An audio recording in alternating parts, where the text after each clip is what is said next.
الحمد لله الذي جعل الأخوة ربا لقلوب المؤمنين أشهد أن لا إله إلا الله وحده لا شريك له وأشهد أن محمدا عبده ورسوله شهادة عقدت قلوب المسلمين اللهم صل وسلم وبارك على سيدنا ومولانا محمد أشرف المحبوبين وعلى آله وأصحابه قدوة المتحبين أما بعد وإخوتي الحاضرون أوصيكم ونفسي بتقوى الله فقد فاز المتقون فاتقوا الله واعملوا الصالحات وانتهوا عن السيئات وقد قال الله تعالى في القرآن الكريم أعوذ بالله من الشيطان الرجيم واعتصموا بحبل الله جميعا ولا تفرقوا واذكروا نعمة الله عليكم إذ كنتم أعداء فألف بين قلوبكم فأصبحتم بنعمته إخوانا وكنتم على شفا حفرة من النار فأنقذكم منها كذلك يبين الله لكم آياته لعلكم تهتدون Sadaqallahul Azim. Hadirin jamaah Jumat sekalian, rukun ketiga dari ketakwaan adalah al-ulfah wal ukhuwah, pertemanan dan persaudaraan. Ketakwaan tidak akan terwujud sempurna di dalam diri kita hanya dengan melakukan perintah Allah saja, hanya dengan meninggalkan larangan-larangan Allah, tetapi ketakwaan membutuhkan rukun ketiga yaitu al-ulfah wal ukhuwah, persaudaraan dan pertemanan. Tanpa pertemanan dan persaudaraan, maka ketakwaan akan lebih sulit kita bangun. Tanpa persaudaraan dan pertemanan, maka ketakwaan lebih sulit kita pertahankan. Itulah karenanya kalau kita lihat ayat-ayat berbicara keimanan ketakwaan selalu dibicarakan dengan menggunakan dhamir jama', plural, banyak. Allah mengatakan misalkan di dalam ayat awal-awal Al-Baqarah, hudal lil muttaqin alladzina yu'minuna bil ghaib, al-ayat. Berbicara kelompok, bukan berbicara individu. Hadirin jemaah sekalian, persaudaraan dan pertemanan ini tidak mungkin bisa kita wujudkan sebagai rukun ketiga ketakwaan tanpa kita memahami prinsip ajaran Rasulullah SAW, yaitu al-hubbu fillah, cinta karena Allah. Di dalam sebuah hadis sahih dikatakan, inna awthaqa ural imani al-hubbu fillah wal bughdu fillah. Sesungguhnya tali terkuat keimanan adalah cinta karena Allah dan benci karena Allah. Kita mungkin ada rasa cinta, suka, simpati, nyaman, tentrem dengan orang, dengan kelompok. Atau sebaliknya mungkin kita pun ada rasa kurang pas, kurang sreg, merasa gak nyaman dengan orang atau kelompok lain. Tetapi pertanyaannya, apakah simpati dan benci itu fillah? Hadirin jamaah sekalian, Imam Al-Ghazali mengutip satu riwayat tentang Nabi Musa, bahwa Nabi Musa ditanya oleh Allah Subhanahu wa taala, adakah amal yang kau lakukan untukku? Lalu Nabi Musa mengatakan, ya Allah, saya sholat karenamu, saya sholat untukmu, saya puasa untukmu, saya haji untukmu, saya sedekah untukmu, saya zakat untukmu. Lalu kata Allah, sholat itu untukmu, kata Allah, zakat untukmu, puasa untukmu, semua untukmu. Nabi Musa kebingungan, berarti semua yang dilakukannya selama ini sesungguhnya keuntungannya itu kembali kepada dirinya, sehingga kata itu laka untukmu. Lalu bertanyalah Nabi Musa kepada Allah Subhanahu wa taala, ya Allah, dullani ala amalin walak, tunjukkan kepadaku satu amal yang itu benar-benar murni untukmu ya Allah. Lalu kata Allah Subhanahu wa taala, wahai Musa, hal walaita li waliyan qad wa hal adaita li waliyan qad. Wahai Musa, Pernahkah engkau menunjukkan kecintaan dan sikap baik kepada satu orang saja? Dan pernahkah engkau menunjukkan sikap benci dan permusuhan kepada satu orang karenaku? Pernahkah engkau mencintai orang karenaku? Pernahkah engkau membenci orang karenaku? Maka kata Nabi Musa, sejak saat itu aku tahu inilah sesungguhnya amal yang paling utama adalah mencintai dan membenci karena Allah. Di dalam riwayat lain, Al-Imam Abdul Wahhab Asy'arani mengatakan bahwa pertanyaan paling berat dijawab nanti di akhirat adalah pertanyaan tadi, hal walaita li waliyan wa hal adaita li waliyan. Pernahkah engkau mencintai seseorang karenaku dan pernahkah engkau membenci seseorang karenaku? Hadirin jamaah Jumat sekalian, di dalam sebuah hadis musalsal Rasulullah SAW mengatakan, al-mutahabbuna fi dhillillahi yawma la dhilla illa dhilluh ala manabira min nur yafza'un nas wa la yafza'un idza arada Allahu bi ahli al-ardi 'adzaban dzakarahum wa sarafa al-'adzab anhum bi dzikrihi iyyahum. Dalam hadis ini Rasulullah mengatakan, orang-orang yang saling mencintai karena Allah kelak pada hari kiamat dia mendapatkan naungan, perlindungan yang saat itu tidak ada perlindungan kecuali perlindungan Allah. Tidak ada naungan kecuali naungan Allah. Pada hari kiamat itu mereka yang saling mencintai karena Allah akan berdiri di atas mimbar-mimbar cahaya. Mereka yang saling mencintai di dunia karena Allah tidak ada rasa gentar, takut, cemas, khawatir sedikit pun. Padahal pada hari itu semua orang ketakutan, semua orang khawatir, semua orang menghadapi gentingnya hari mahsyar saat itu.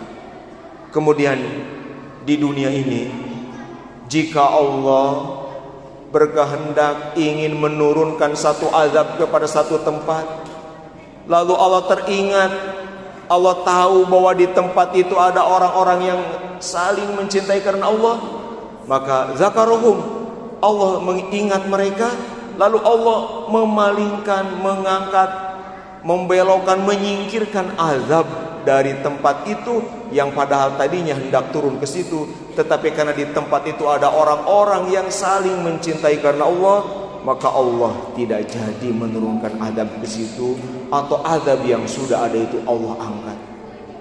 Hadirin jamaah sekalian, sungguh betapa besar dampak dari saling mencintai karena Allah, baik di dunia ataupun di akhirat. Itulah karenanya para ulama seperti Imam Al-Ghazali menulis satu bab khusus tentang al-ulfah wal ukhuwah.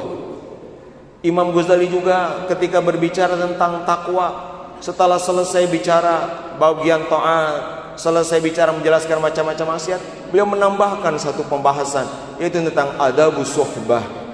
As-suhbah, pertemanan, persahabatan dan persaudaraan tidak bisa dipisahkan dari ketakwaan.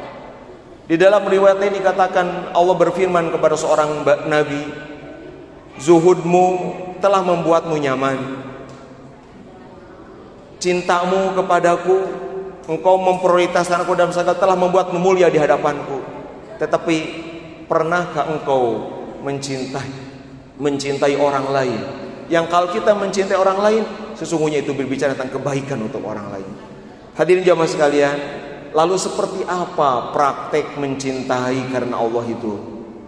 Al-hubbu fillah, prinsipnya adalah kecintaan, yaitu menempatkan orang di dalam hati kita, lalu secara zahir kita bersikap baik, ramah, kita mungkin membantu, kita mungkin bersikap nyaman kepadanya. Dari mulai secara zahir bersikap baik adalah rasa cinta kepada orang lain, kepada lembaga lain, kepada pihak lain yang didasari oleh iman kepada Allah dan hari akhir, yang sikap seperti itu tidak mungkin muncul kecuali dari dorongan iman kepada Allah dan kepada hari akhir. Maka kalau kita menyukai sesuatu, menyukai seseorang, satu kelompok, satu tokoh, dorongannya bukan karena keimanan kepada Allah dan hari akhir, maka walaupun kita suka, ngefans, luar biasa, mengidolakan, kalau dorongannya bukan nilai-nilai keimanan kepada Allah dan hari akhir, maka itu bukan al-hubbu fillah.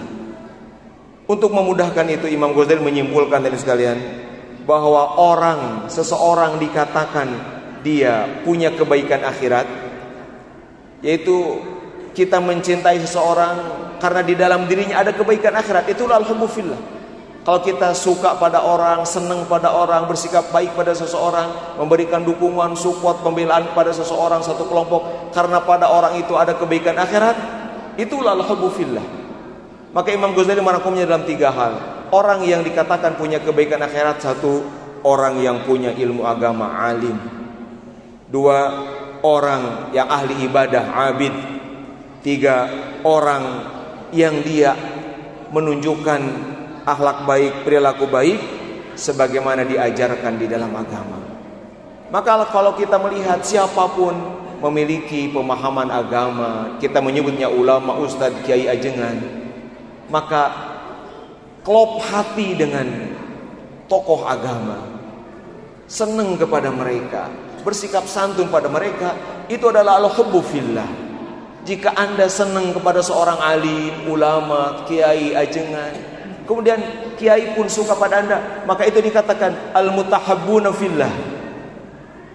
Atau mungkin bukan ulama, kiai, ajengan, tetapi ar-raghib fil ilmi, orang-orang yang sedang belajar ilmu, santri, jamaah Masjid Agung, orang-orang yang tiap pagi ngaji, mereka bukan ulama tetapi mereka cinta ilmu, maka mereka bisa dikatakan punya kebaikan akhirat. Maka baik pada mereka, kelop hati, senang hati dengan mereka, itu adalah al-hubbu fillah. Ini yang pertama. Yang kedua adalah ahli ibadah. Kalau kita melihat seseorang memiliki nilai ibadah seperti sekarang, semua yang di masjid ini berhak untuk kita cintai karena Allah. Siapapun mereka, kenal atau tidak, siapapun kita nggak peduli dari mana kelompoknya, organisasinya, kita nggak peduli.